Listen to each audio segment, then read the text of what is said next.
All right, guys, so today is the last section of chapter 8, which is 8.4, which is trigonometry. The word I can't even read today. The word trigonometry comes from the two Greek terms, trigon meaning triangle and metron meaning measure. The study of the trigonometry involves triangle measurements. A trigonometric ratio is a ratio of the lengths of two sides of a right triangle. One trigonometric ratio of a triangle ABC is AC over AB. By a similarity, a right triangle with a given acute angle measure is similar to every other right triangle with the same acute angle measure, so trigonometric ratios are constant for a given angle measure. The names of the three most common trigonometric ratios are given here, which is what we're going to talk about. The first one is sine, second one is cosine, third one is tangent. Sine is the ratio is always the opposite side over the hypotenuse. So for sine A, if we're looking right here, for sine A, opposite side is if like we're looking straight across. So A is the opposite side, lowercase a. And the hypotenuse, remember, is always across from the 90-degree angle, so C. So sine of A would equal lowercase a over lowercase c. Cosine is always adjacent over hypotenuse. So if we're looking at angle A still, the adjacent side is the one next to it, and that's not the hypotenuse, so lowercase b. Our hypotenuse is still lowercase c. So cosine of A would be b over c. Tangent is the only one that does not use the hypotenuse, so tangent is opposite over adjacent. So we have tangent of A. The opposite would be lowercase a, and the adjacent is lowercase b, so tangent of A is a over b. A good mnemonic device to remember this is Sohcahtoa, right there. The way I used to write this on my test, Sohcahtoa.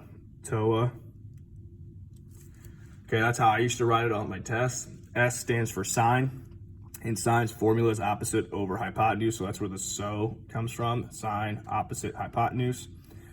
Ka is cosine, which is adjacent over hypotenuse, and then toa, which is tangent, which the equation is opposite over adjacent.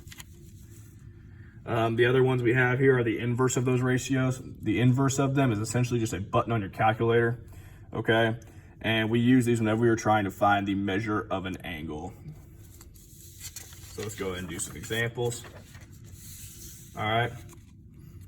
So the first one, or the first couple here, we're using this triangle to answer the questions of sine, cosine, and tangent.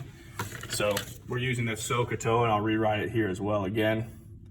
So Sohcahtoa, so we have that as our reference.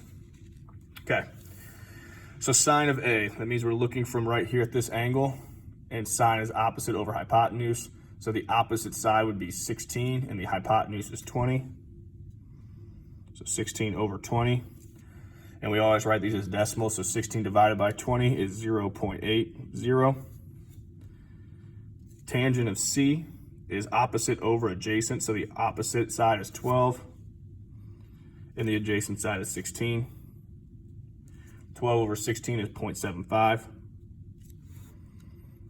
Cosine of A, cosine is the adjacent over hypotenuse, so adjacent over hypotenuse, so 12 over 20, which is equal to 0.60 as a decimal.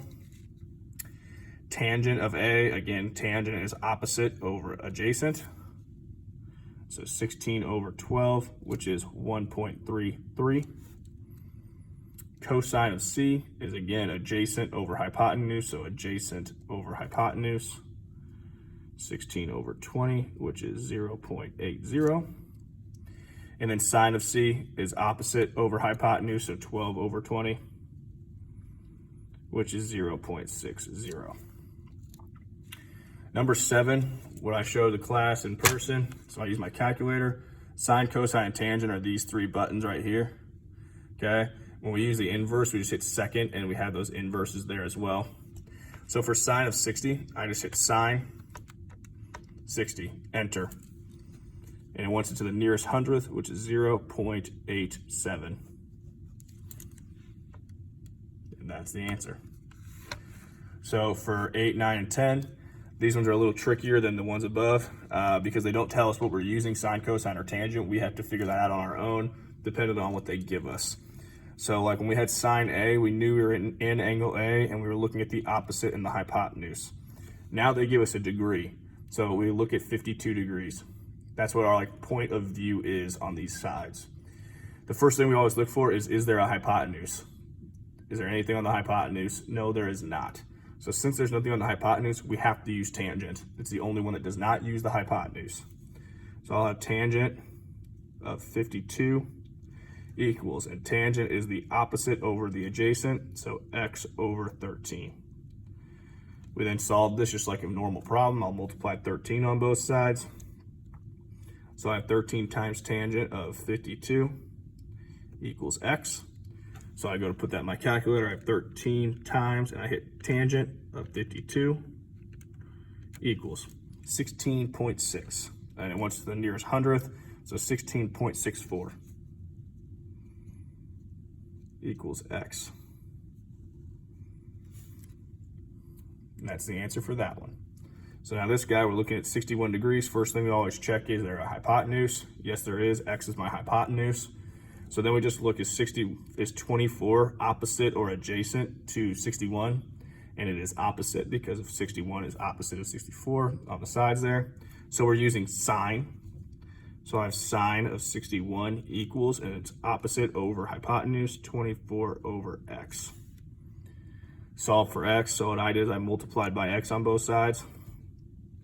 So I have x sine 61 equals 24. Divide by sine of 61.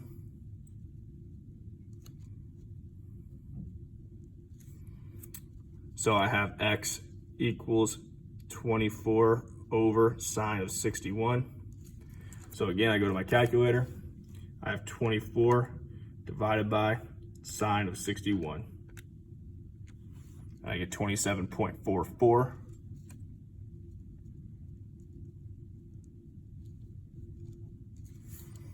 Okay, and then the last one, we always check if there's a hypotenuse. 19 is my hypotenuse. And so then we look at x. Is x adjacent or opposite from 27? And it is adjacent. So I have cosine is what I'm using of 27 equals adjacent x over hypotenuse, which is 19. I've solved it just like number 8. I multiply 19 on both sides. So I have 19 cosine of 27 equals x. So again, I go to my calculator. I have 19 times cosine of 27 equals 16.93 equals x.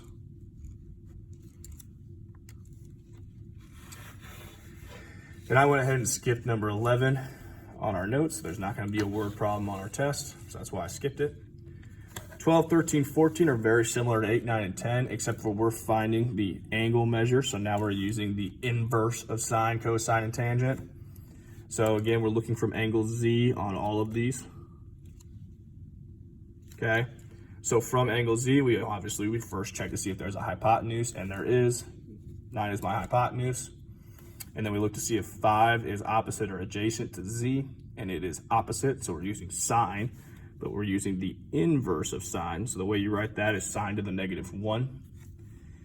And we're using the inverse of 5 over 9 will equal angle Z. So I go to my calculator here. To do the inverse of sine, I just hit second sine, so I get sine to the -1. 5 divided by 9. So I get 33.7 degrees equals angle Z. And that's my answer. So now we do this one. First we check our hypotenuse, and we do. 14 is our hypotenuse. So we see if 10 is adjacent or opposite, and it is adjacent, which means we use cosine. So I'm using the inverse of cosine, which then 10 over 14, because it's adjacent over hypotenuse, equals angle Z. And again, I go to my calculator, second cosine, 10 over 14, and I get 44.4 degrees equals angle Z.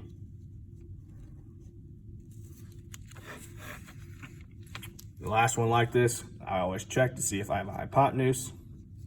25 is my hypotenuse. So now I see if 15 is my opposite or adjacent, and it is opposite of z. So I have sine, inverse of sine is 15 over 25 equals angle z.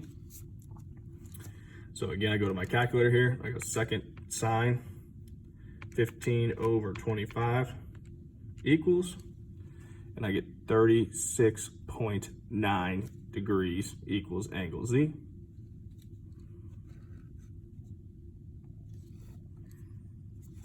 And then the last one here, 15, solve the right triangle. That means we have to solve for all the angles and all of the sides. So I solve for angle R first. So I did angle R equals, and R is right there. Check to see I got a hypotenuse, which I do. 9 is my hypotenuse, so 6 is opposite of the R. So I have sine -1, 6 over 9.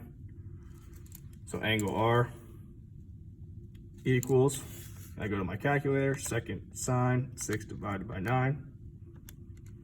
And I get 41.8, and it wants it to the nearest degree, so that would be 42 degrees. So to find angle T, all I just did 180. There's 180 degrees in a triangle. I subtracted 90 and subtracted 42. So angle T equals 48 degrees. So there's all my angles. And so now I just got to use the Pythagorean Theorem to find RS. I have 6 squared plus RS squared, because those are my legs, equals 9 squared, because that's my hypotenuse. 6 squared is 36 plus RS squared equals 81. Subtract 36. So RS squared equals 45. I square root both sides to get rid of the squared. So RS equals 6.7. And that's all for section 4.